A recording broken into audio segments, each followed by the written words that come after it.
Bonsoir à toutes et à tous et bienvenue au journal du soir sur Télé Libre.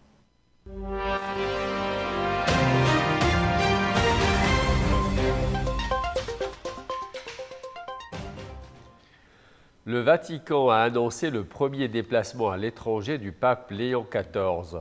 Fin novembre, le souverain pontife américain se rendra en Turquie puis au Liban pour un voyage hautement symbolique marqué par le dialogue interreligieux et l'espoir de paix dans la région. 5 mois après son élection, le pape Léon XIV effectuera son tout premier voyage à l'étranger. Une visite qui le mènera du 27 novembre au 2 décembre en Turquie puis au Liban. Le pape est attendu d'abord à Iznik, dans le nord-ouest de la Turquie, une ville hautement symbolique où s'était tenu au IVe siècle le premier concile de Nicée, fondateur de l'Église. Pendant 3 jours, Léon XIV participera à un événement religieux placé sous l'égide de l'unité chrétienne. Le pape se rendra ensuite au Liban, du 30 novembre au 2 décembre, une étape particulièrement attendue dans un pays marqué par les crises politiques, économiques et sécuritaires. Au programme, des rencontres avec les responsables religieux des différentes confessions, ainsi qu'avec les autorités libanaises.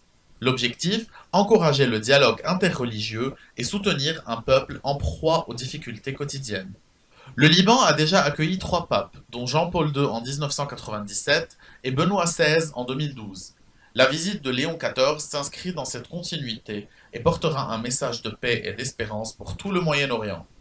Un voyage symbolique qui marquera le premier grand pas diplomatique du nouveau pontife sur la scène internationale.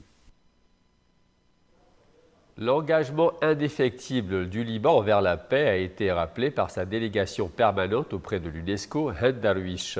Darwish a aussi souligné l'attachement du Liban aux valeurs véhiculées par l'UNESCO à l'occasion de la nomination de Khaled Al-Anani, nouveau directeur général de l'UNESCO.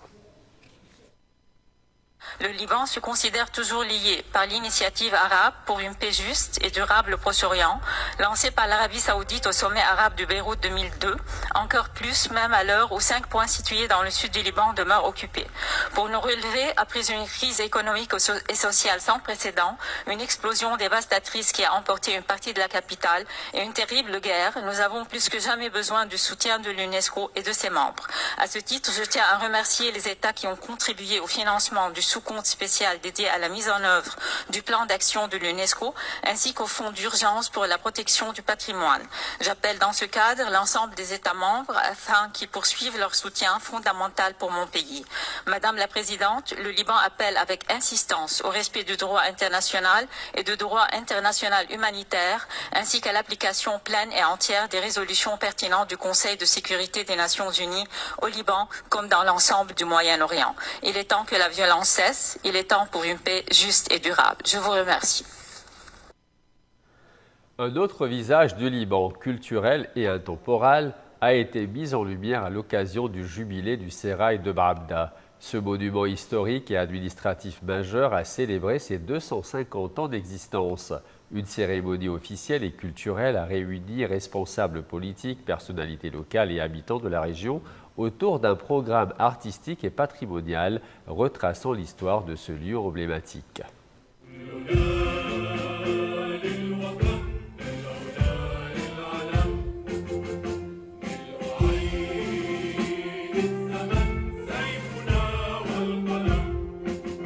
Construite au XVIIIe siècle, le Sérail de Bravda a traversé l'histoire du Liban.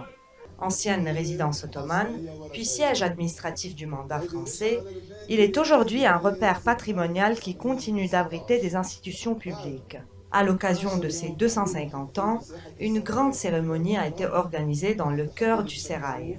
Officiels, habitants de Bravda et invités de marque se sont rassemblés pour célébrer ce jubilé historique.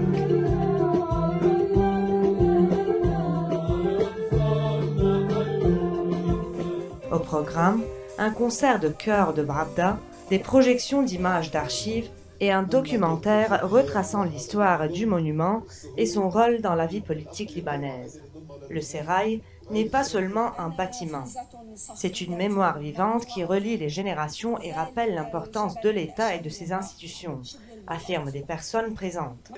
Le public a aussi découvert une exposition de photos anciennes et des interventions artistiques rappelant que ce lieu, témoin de nombreuses crises, reste un symbole de résilience et de continuité. La cérémonie a été marquée par le représentant du président de la République Joseph Aoun et d'élus locaux, soulignant la dimension politique mais aussi patrimoniale de l'événement. Avec ce jubilé, Baabda célèbre son histoire, mais surtout son avenir, dans l'espoir que ce lieu de mémoire reste un point d'unité pour les Libanais.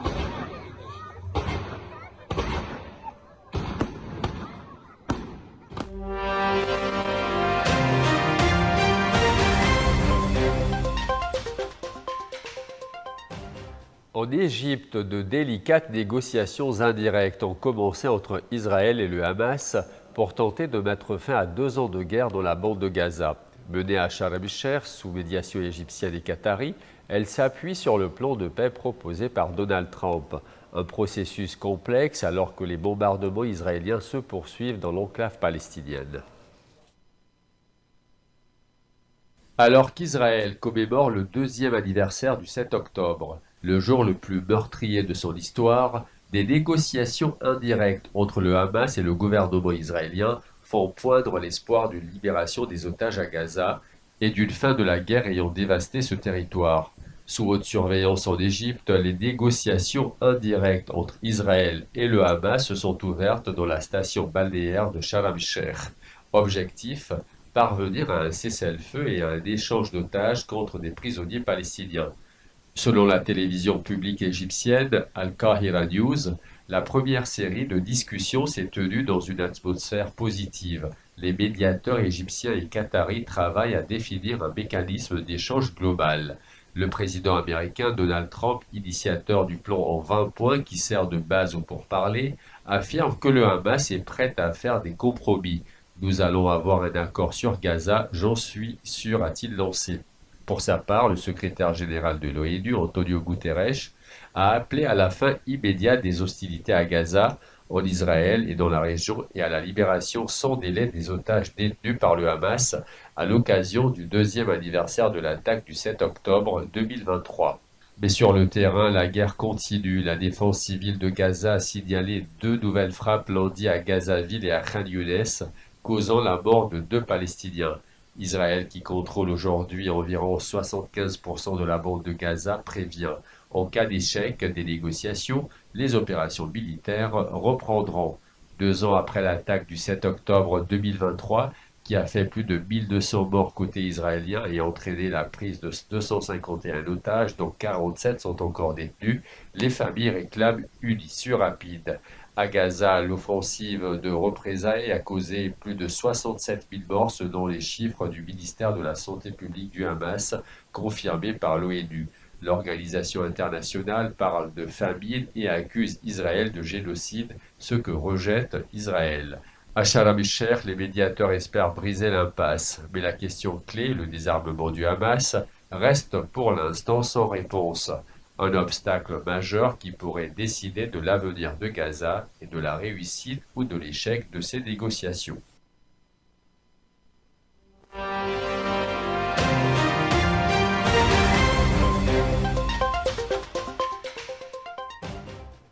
En France, cette fois, la crise politique prend une tournure explosive. Après la démission éclair du gouvernement Lecornu, Emmanuel Macron apparaît plus que jamais isolé. Désormais, même ses anciens alliés comme Édouard Philippe ou Gabriel Attal l'exhortent à quitter l'Élysée avant la fin de son mandat. Sébastien Lecornu a réuni les alliés du président à Matignon pour tenter de trouver une plateforme commune.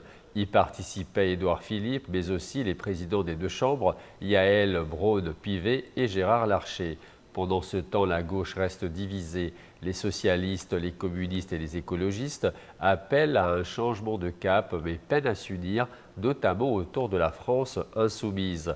De son côté, le Rassemblement national réclame une dissolution immédiate ou la démission du président. Nous censurerons systématiquement tout gouvernement, a averti Marine Le Pen. Et enfin, à Jaïta, un nouveau sentier baptisé Olive Trail relie patrimoine, écologie et sciences. Ce parcours d'à peine 1,5 km devient un véritable laboratoire à ciel ouvert où chercheurs et habitants marchent ensemble pour préserver la biodiversité libanaise.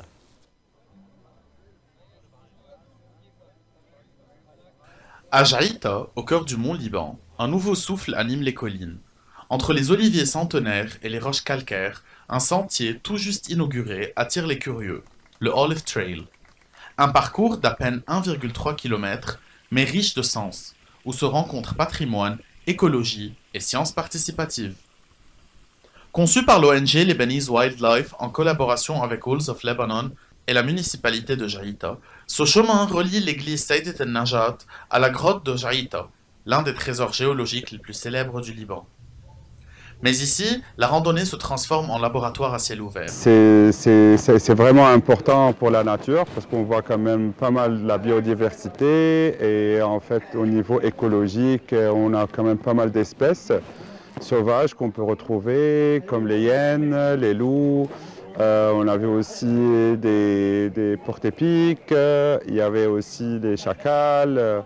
Donc en fait, il y a vraiment une grande variété des animaux sauvages. Le sentier est ponctué de panneaux éducatifs, détaillant les espèces végétales et animales locales. Hyène rayée, chacal doré, hibou, huppe faciée, mais aussi une flore méditerranéenne d'une grande diversité. Des points d'observation ont été aménagés pour encourager la contemplation et la curiosité scientifique. Nous avons beaucoup parlé des roches qui constituent une partie de la grotte, des formations karstiques qui façonnent l'environnement de ce sentier, et la piste offre une vue directe sur le littoral. Nous avons également aménagé des points d'observation artificiels, et de là, les ornithologues peuvent observer. C'est un observatoire vivant où des caméras automatiques et des relevés acoustiques permettent d'étudier la faune locale. Les données recueillies aideront à suivre l'évolution des populations animales et à mieux comprendre les impacts environnementaux du changement climatique dans le mont Liban. Au-delà de la recherche, le Olive Trail est une mission éducative, réconcilier les citoyens avec la nature. Des visites scolaires et universitaires sont prévues afin que la prochaine génération comprenne qu'un animal protégé, c'est un équilibre préservé. Et puis, il y a la mémoire du lieu. Ici, certains habitants reconnaissent le sentier qu'empruntaient leurs grands-parents pour rejoindre les champs.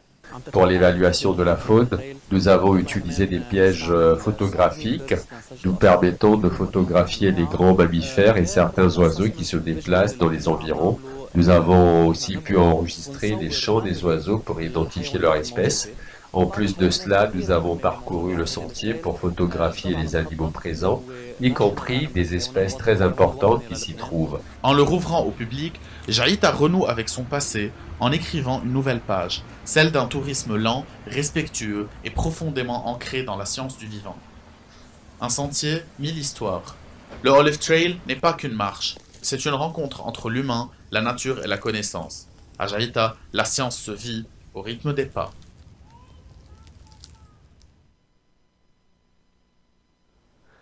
C'est la fin de ce journal. Merci à vous de votre fidélité et à très bientôt.